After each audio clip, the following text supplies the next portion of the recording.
시청자 여러분 안녕하세요. 미래가치투자연구소의 윤민국 본부장입니다. 자, 최근에도 앞으로도 계속 또 투자에 관심을 가지시는 분들이 상당히 많은 걸로 알고 있는데요.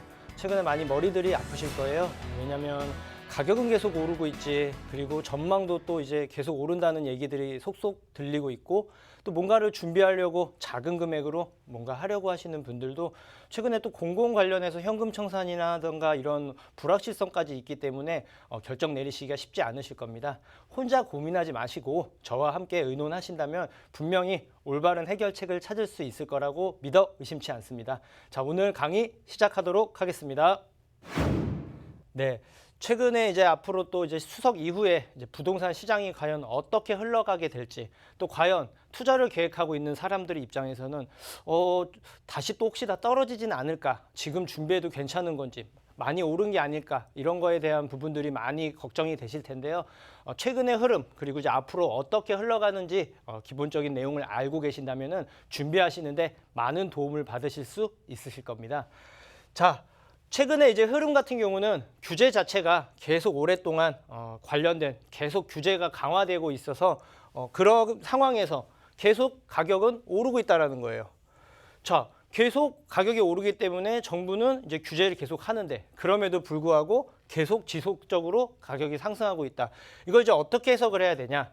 현재 지금 규제 자체는 뭐 대출도 이제 규제를 계속 하고 있고요. 또 금리 인상 일부는 됐고, 또 앞으로도 또 추가적으로 금리가 인상된다고 해요. 그리고 이제 세금 인상은 계속 꾸준하게 인상을 하고 있는데, 거래량은 대폭 감소를 했어요. 그런데 신고가는 계속 갱신 중이죠. 자, 이게 왜 그러냐?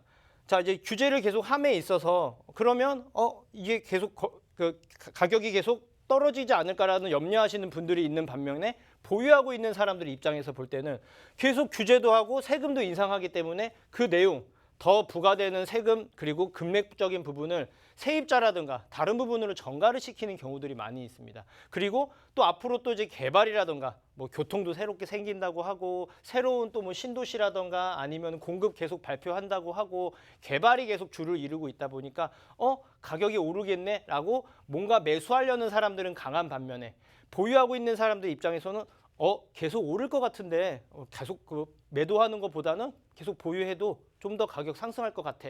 그러면서 매물 잠김 현상이 일어납니다. 수요는 많은데 물량이 많지 않기 때문에 거래량 자체는 줄어들고, 또 신고가는 늘어나게 된 겁니다. 그러니까 양도세도 많이 높기 때문에 그 부분에 있어서 팔아봤자 남는 게 많이 없다라고 하고 있기 때문에 매매가 자체도 많이 올라가고, 또 사려는 사람들은 많이 늘기 때문에 이렇게 가격은 계속 오르고 있는 겁니다. 자, 그 부분이 왜 그러냐? 아까 그 부분에 있어서 그 세금적인 부분도 있지만 공급이 계속 부족해서인 부분도 있습니다. 계속 재개발, 재건축을 규제를 하다 보니까, 시간이 흐르다 보니까 실제로 공급이 돼야 될 물량들이 계속 줄어들고 있는 거예요. 그렇기 때문에 이 문제점을 파악한 정부가 이제 뒤늦게 이제 공급 대책을 최근에 발표를 많이 하게 됐죠. 자, 그런데 과연 집값이 잡을 수 있을까요? 자, 지금 집값이 오르는 큰 원인 여러 개가 있겠지만, 그 중에서 저뿐만이 아니고 많은 전문가들이 한 목소리로 얘기하는 부분이 공급이 부족하다는 부분이에요. 자, 맨 처음에 규제를 했을 때는 투기 수요를 잡겠다라는 목적으로 가져갔는데, 실제적으로 가격 하락이 되지 않고 오히려 상승이 더 지속되고 있었죠. 이게 주 원인이 아니다라는 건 이미 밝혀졌습니다.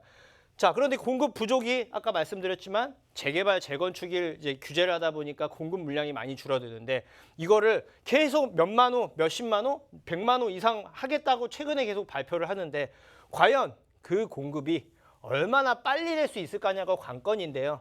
지금 얘기 계속 나오고 있는 3기 신도시부터 그러니까 시작해서 최근에 얘기 나오고 있는 서울의 공공 관련된 재개발들이 굉장히 많죠. 종류가 많은데, 그런 공급 대책들은 중장기적인 대책입니다. 뭐 3년 내에 4년 내에 생겨날 수 있는 내용이 아니고, 발표는 하고 또 빨리빨리 최대한 빨리 하겠다고 얘기는 하지만 실제적으로 이루어지기까지는 상당히 오랜 시간이 소요가 됩니다. 그래서 이 중장기적인 대책만으로는 집값이 오를 수 없는 구조, 고로 최소한 올해 내지는 내년, 내후년 정도까지는 현재 기준으로는 집값은 오를 수밖에 없는 구조라는 거예요. 자, 시청자 여러분들은 여기서 그러면 질문이 되겠죠. 집값을 잡을 수 있는 그런 대책이나 묘책이 있을까요? 분명히 있습니다. 자, 지금 현재는 공급 대책이 단기에 신규 공급할 수가 없는 상황이에요. 자, 그리고 특히나 아까 제가 서두에 말씀드렸던 이제 양도세를 포함해서 중과세, 취득세, 보유세 같은 세금적인 부담을 강화시키게 되면서 그 세금에 대한 강화된 부분을 다른 매매가를 올린다던가 아니면 전세나 월세의 일부분 그 세입자에게 전가를 시킨다던가 하는 부분들 때문에 전체적으로 가격이 상승을 하고 있습니다. 자, 이걸 부분을 완화를 해야지만이 단기간에 집값을 안정시킬 수 있고 끌어오르는 가격이라든가 매매가들을 좀 어느 정도 시킬 수 있고 다운시킬 수 있고 전세가와 월세까지도 전부 다 안정시킬 수 있게 되는 겁니다. 자, 이것뿐만이 아니고 또 임대차 3법으로 또 종부세 중과 그리고 또 아까 3기 신도시 이제 대기 수요 말씀을 드렸는데 이게 전체적으로 전세 시장뿐만이 아니고 매매 시장의 물건들 매물 자체도 감소를 하게 되고 또 그에 따라서 이제 월세들 내가 매달 또는 매년 내야 될 세금들이 많아지기 때문에 거기에 부분을 일정 부분 세입자한테 전가시키게 되면서 월세로 전환하는 속도가 그러니까 매물이 많아지고 그 폭도 커지게 되는 겁니다. 자, 그런데 문제는 정부는 현재 기준의 기조가 규제 정책, 규제 일본도의 정책이고 계속 이제 그러니까 안정시키려는 게 목적이긴 하지만 그 내용이 규제에 대한 내용이 대부분입니다. 그 내용이 바뀌지는 않을 겁니다. 다만 공급에 대한 시그널을 계속 주면서 안정화될 거다라는 시그널은 그러니까 시장에 계속 주입은 시키게 될 겁니다. 자, 여기 문제가 뭐냐면 제가 늘 말씀드리지만 시청자분들 같은 경우도 어디가 아팠어. 그러면 진단을 받고 진단을 제대로 받아야 처방도 제대로 되겠죠. 이거는 처음부터 진단이 잘못됐기 때문에 처방도 잘못된 부분이 있어서 계속 규제를 하면서도 가격이 오를 수밖에 없는 부분이에요. 그래서 사실은 쉽지 않은 부분인데 규제 자체 그리고 큰 틀의 정책을 어느 정도 불가피하게 수정을 해야 되는데 쉽지가 않은 부분이라서 아마 기조는 크게 바뀌지 않을 걸로 저는 예상이 됩니다. 자, 시청자분들께서 아셔야 될 내용이 추세에 대해서 굉장히 중요한 부분인데 추세를 알고 있어야 돼요. 추세 차이, 추세가 굉장히 중요한 부분입니다. 부동산이 계속 오르게 되면은 시장은 규제를 하게 됩니다. 정부는 그렇게 되면은 일시적으로 하락이라던가 소강 상태를 보일 수는 있어요. 하지만 그 기간이 짧고 길고의 차이는 있지만 다시 추세 자체가 흐름이 상승 추세였기 때문에 일정 시간이 지나고 나면 다시 또 상승하게 된다는 걸 볼 수가 있어요. 반대로 시장이 하락장일 때 시장이 하락하게 됐을 때는 부동산이 계속 하락되면서 경기를 부양시키기 위해서 부동산에 대한 규제를 완화하고 혜택들을 많이 주게 됩니다. 그러면 그걸로 인해서 일시적으로 상승을 하게 되지만 말 그대로 하락장이고 추세가 하락 추세이기 때문에 그 시장 흐름은 오래 지속되지 않고 다시 또 하향세를 탄다라는 거예요. 그 부분이 왜냐? 이 부분으로 인해서 제가 왜 지금 앞으로 계속 가격이 상승할 수 있는 가능성이 높다라고 말씀드리냐면 상승장이기 때문입니다. 그리고 그 부분은 유동성, 현금 유동성, 돈에 대한 흐름이 많이 시장이 풀리게 될 거고 앞으로도 계속 많이 풀릴 겁니다. 왜냐하면 3기 신도시부터 시작을 해서 공급 대책들이 발표가 되면서 그로 인해서 이제 현금 물량, 그러니까 유동성, 그 돈에 대한 유동성이 굉장히 많이 생기게 되고 그러니까 부동산을 통해서 부를 축적하신 분들은 다시 부동산을 투자합니다. 왜냐? 그걸로 혜택을 받고 어느 정도 수익도 받고 그거에 대한 어느 정도 지식도 있기 때문에 다시 거기에 대한 안전한 걸 최우선적으로 경험에 의해서 다시 재투자를 하게 된다는 거예요. 그러면 다시 전반적으로 부동산 상승 추세는 계속 지속될 수 있다는 걸 볼 수가 있는데요. 자, 그렇다면 이 부동산이 언제까지 오르게 됐을지 또 약발이 잘 안 되는데 지금 최근 기사 하나를 이제 제가 발췌를 해봤는데 규제를 계속 했음에도 불구하고 금리도 인상하고 대출도 제한했는데 왜 계속 오를까? 약발이 안 됐네라고 얘기가 나오는데요. 지금 이 매매 수급 지수라고 실제적으로 이제 사람들이 매매를 하길 원하는 사람이 많냐 적냐의 차이 부분인데 100이 넘어가면 매수하려고 하는 사람들이 더 많은 거예요. 그렇기 때문에 100이 훨씬 더 넘은 상황에서 계속 상승을 하게 됐죠. 공급보다 수요가 더 많다라는 거예요. 사고 싶은 사람은 많은데 팔고 싶은 사람은 없다라는 거죠. 그게 가격을 상승하게 되는 주 요소 중에 하나로 작동을 하게 되는 거고요. 매수 심리 역시 계속 상승을 하게 되는 거예요. 계속 100 이상 올라가게 고점에 올라가고 있는 부분인데, 자, 지금 이 부분을 어느 정도 아까 해소할 수 있는 방법들을 몇 가지 제시했지만 현재 정책 자체가 흐름 자체가 이제 규제를 계속 완화시키지 않을 가능성이 좀 높기 때문에, 그래서 이제 공급을 이제 많이들 얘기를 하는데 재개발과 재건축밖에 없습니다. 왜냐? 공급을 계속 늘려야 하고 언제까지 계속 물량 자체가 어느 정도 잡혀 있게 되면은 계속 상승이 좀 많이 올라갈 수 있는 가능성이 있기 때문에. 근데 최근에는 이제 뭐 규제를 좀 완화를 전체적으로 많이 했는데 이제 재건축은 이제 좀 어느 정도 보류를 좀 해놓은 상황이고요. 최근에 이제 큰 화두가 이제 재개발인데 재개발을 공급하겠다고 발표들을 많이 했어요. 특히나 그 중에서도 공공 관련된 공공 재개발도 있고, 그리고 공공 뭐 주도 재개발, 공공 기획 민간 재개발, 그리고 공공 임대주택 재개발, 종류가 여러 개라서 많이 혼란스러우실 거예요. 쉽게 말씀드려서 공공은 말 그대로 공공이 이제 어느 정도 참여를 하거나 참여의 그 크기에 따라서 좀 종류가 많이 달라진다고 보시면 되겠고, 그 중에 하나 최근에 또 화두가 새롭게 생겨난 공공기획 민간 재개발인데, 매년 25개 정도를 지정해서 빨리 민간 재개발로 공급을 하겠다고 발표를 했고, 이게 이제 9월 말부터 1차로 공모 이제 신청을 받게 되는데, 이제 아마 매년 이제 새롭게 개발할 지역들을 발표를 하게 될 겁니다. 이제 앞으로는 본격적으로 재개발 시대에 도래를 하게 된 거예요. 국가가 나서서 특히나 가장 중요한, 모두 다 자금의 여력이 있으면 서울로 들어오고 싶어 한단 말이죠. 하지만 물량은 제한적이기 때문에 그 물량을 최대한 많이 넓히겠다라는 의도를 가질 건데요.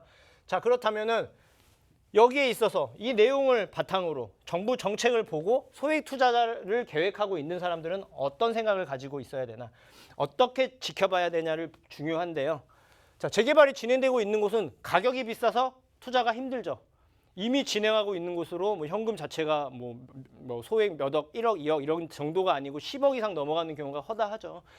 가격이 그만큼 높기 때문에 접근 자체가 좀 쉽지가 않습니다. 그리고 또 그래서 이제 가장 눈여겨보는 게 그러면 추진하고 얘기 나오고 있는 곳들을 준비하면은 그래도 가격은 오르겠지라고 생각하는 분들이 많으실 거예요. 그런데 여기 또 이제 문제가 뭐냐? 거기도 이제 가격은 이미 오른 부분도 있지만 공공이 이제 대부분 지금 얘기가 나오는 곳들은 전부 다 공공 관련된 재개발을 추진하고 있고 진행하고 있습니다. 그런 곳들은 곧 현금 청산과 맞물려져 있다라는 거예요. 최근에 이제 9월 이후부터 이제 뭔가 또 준비하려고 지금 계획하고 있으신 분들도 현금 자체가 이제 곧 청산이 될 수 있으니까 굉장히 위험하기 때문에 뭔가를 하는 사람들도 굉장히 어려움을 느낄 수 있다라는 거죠. 자, 아직 진행을 하지 않더라도요, 이렇게 노후도 충족이 되어 있는 곳 중에서 아직까지 가격이 다른 곳들보다는 덜 올라 있는 곳들이 있습니다. 그런 소액 투자, 작은 금액으로도 준비할 수 있는 곳이 1순위입니다. 왜냐? 추진하거나 얘기가 나와 있는 곳은 현금 청산의 위험성이 있고 뭔가 좀 확실한 걸 하자니 가격이 많이 높고, 그렇기 때문에 작은 금액으로 준비할 수 있는 가장 최선의 현재 추천드리는 내용은 노후도가 높은 곳에 역세권, 입지 좋은 곳들에 아직 진행 얘기가 없는 곳들이 1순위입니다. 그래서 아까 말씀드렸지만 반드시 그 안에서도 역세권 안에 노후도가 충족되는 그쪽으로 준비하시는 게 굉장히 중요합니다.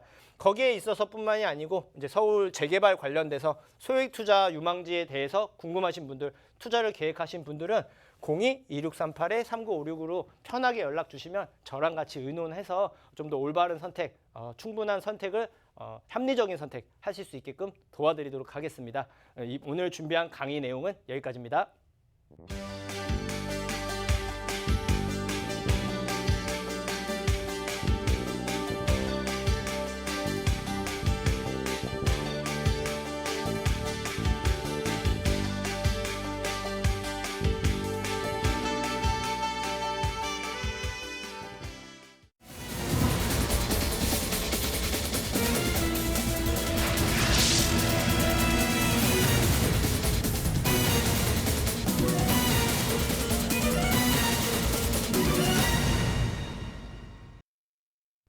네, 제가 뭐 2군데 정도를 지역을 이제 선택을 해서 이제 추천을 드리려고 하는데요.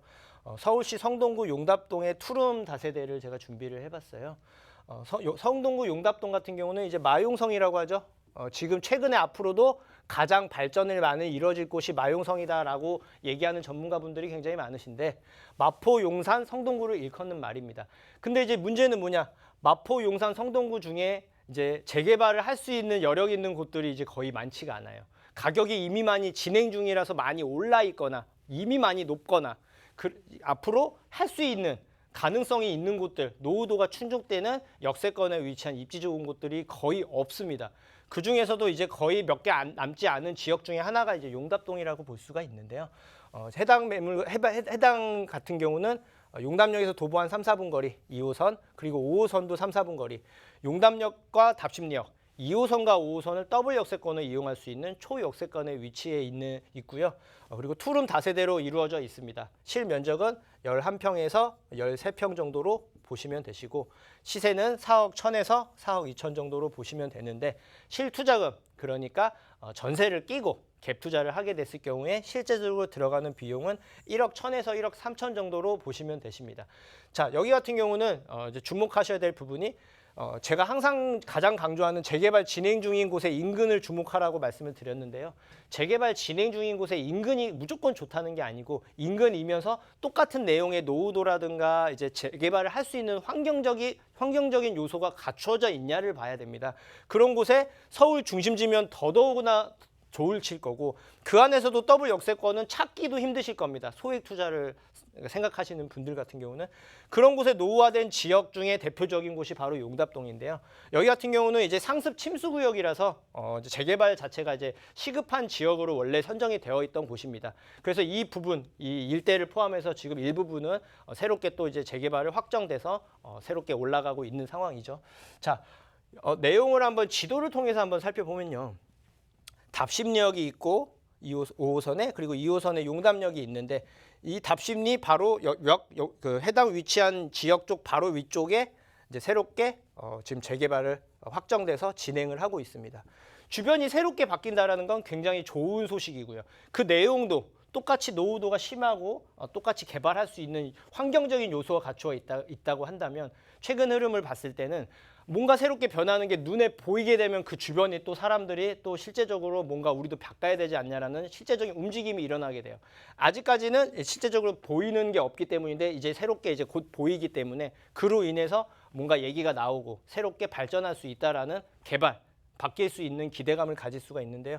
바로 위쪽에는 또 이제 청량리 역세권 개발을 포함해서 새롭게 재개발과 새로운 신축들이 오피스텔 그리고 이제 주상복합들이 새롭게 생겨나고 있죠. 그리고 오른편에는 말 그대로 이 아래쪽에는 중랑물 재생센터 그리고 아래쪽 같은 경우 성수 전략정비구역이라고 이제 재개발을 새롭게 진행하고 있고 또 자양동도 또 새롭게 추진하고 있고 진행하고 있고 한강변을 기준으로 또 새롭게 이제 재개발이 일어나면서 위아래로 샌드위치로 그 사이에 위아래 전부 다 재개발을 하고 있는 그 사이에 위치해 있고 더블 역세권에서 입지가 굉장히 좋은데 현재 노후도가 90%에 육박하는 굉장히 노후도가 심한 위치에 있습니다. 그런 곳들이 이제 미래에 바뀔 수 있는 가능성이 높은데 이 지도를 보시면 알겠지만 실제로 지금 진행 중인 곳도 빨갛죠. 다 빨간 게 이제 노후도가 심한 건데 여기 또한 노후도가 굉장히 빨갛습니다.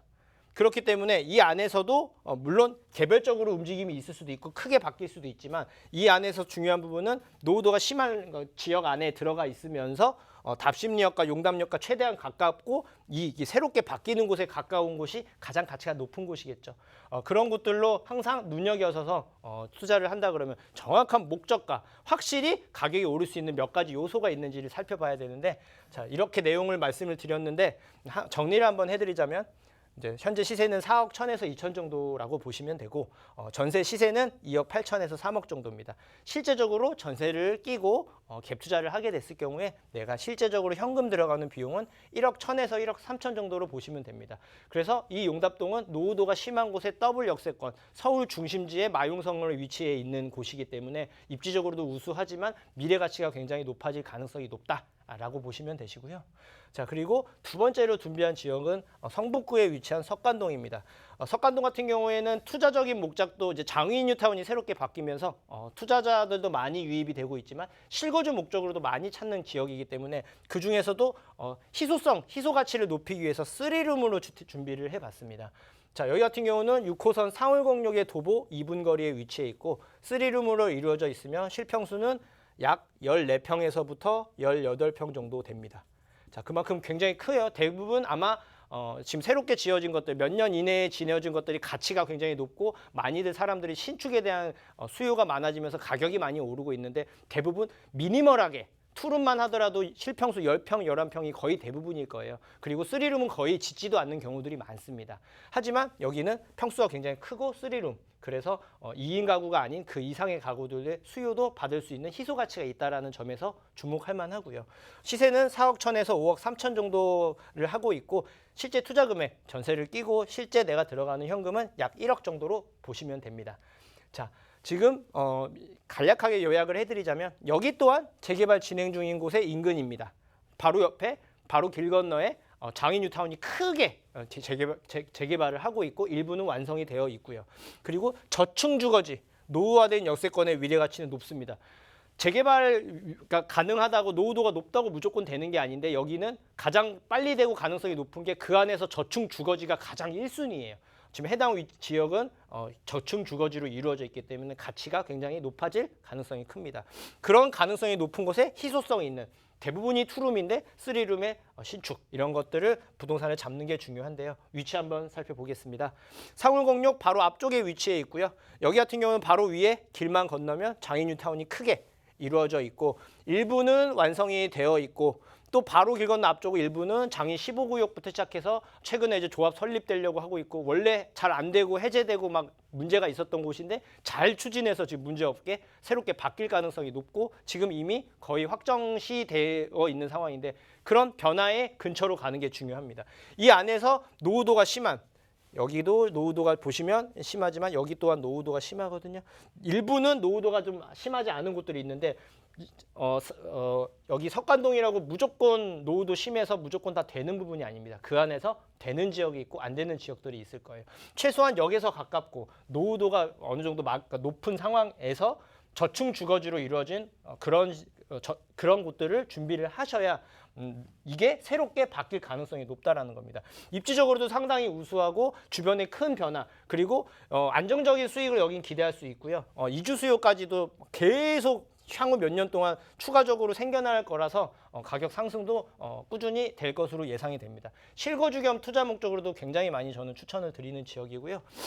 현재 시세는 4억 1천에서 5억 3천 그리고 전세는 3억 1천에서 4억 3천 정도 실제 들어가는 비용은 약 1억 원으로 재개발 지금 가능한 노후도 높은 곳에 역세권에 위치한 투자는 지금 소액으로 들어갈 수 있는 곳이 찾기가 어려우실 겁니다. 그래서 여기는 투자 목적으로도 그리고 실거주 겸 투자 목적으로도 적극적으로 추천을 드립니다. 자, 여기에 대해서 부동산에 대한 부분들, 궁금한 부분들은 재개발, 소액 투자에 관심 있는 분들은 편하게 주저 말고 연락을 주신다면 제가 같이 고민하고 상담을 통해서 뭔가 좀 더 올바르고 확실하고 안전한 선택을 준비할 수 있게끔 준비해 드리도록 하겠습니다. 오늘 준비한 내용은 여기까지입니다.